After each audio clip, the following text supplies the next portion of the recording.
This video is a direct rebuke to John MacArthur. Alright? John MacArthur believes you can take the mark of the beast and still go to heaven. I'm going to play a video of him saying his exact words. I'm going to put the link in the description box, and I'm going to link an article where he says it in the article. Okay? Now, I'm going to read you the scripture. Okay? This is coming from Revelation 14:9 through 11. Alright, this is a warning to all you people that think you can take the mark of the beast and still make it to heaven. You better wake up. Because Revelation 14:9 through 11. And the third angel followed them, saying with a loud voice, if any man worship the beast or his image, and receive his mark in his forehead or in his hand, the same shall drink of the wrath.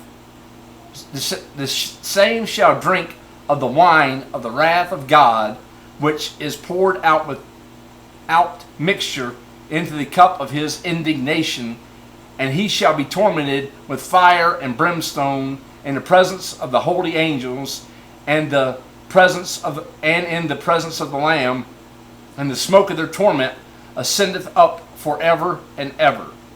Forever and ever. So there's no purgatory. Okay, once you're there, you're there.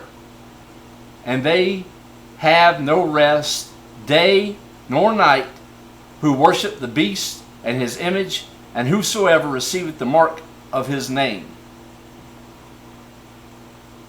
So, but let me play you this video, and I want you to hear out of his own mouth what he says. In regard to the latter half of the tribulation period, when men would be required to have the mark of the beast and able to buy or sell. My question is, once a person takes the mark, is there any possibility of him coming to Christ? Yes. I think, in the 7-year tribulation coming in the future, we're going to get into this, so probably a week from Sunday night, maybe this Sunday night, maybe a week, I'm not sure. But the tribulation is a 7-year period, right? The rapture of the church, 7-year tribulation, then Christ returns, sets up his kingdom. Now, in that 7-year period, really two things happen. God begins to judge the world with a series of holocausts, and at the same time, he begins to redeem his people, Israel. And in the process of this, the Antichrist establishes his rule, and in order to function in the economy of the Antichrist, you have to take the mark of the beast.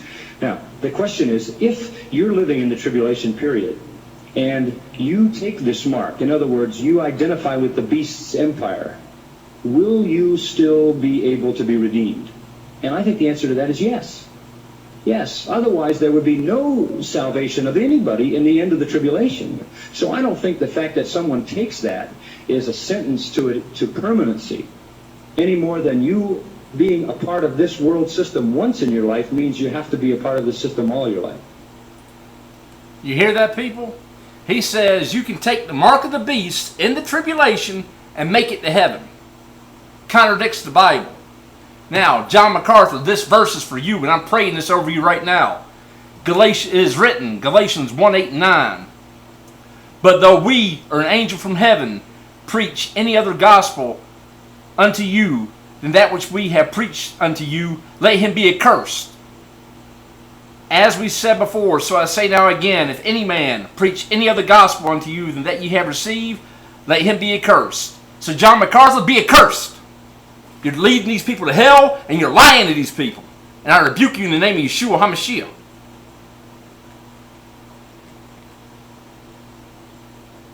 Don't take the mark of the beast, people. If you're in any of these churches, and anybody tells you you can take the mark of the beast and still make it to heaven, they're lying, and you need to run.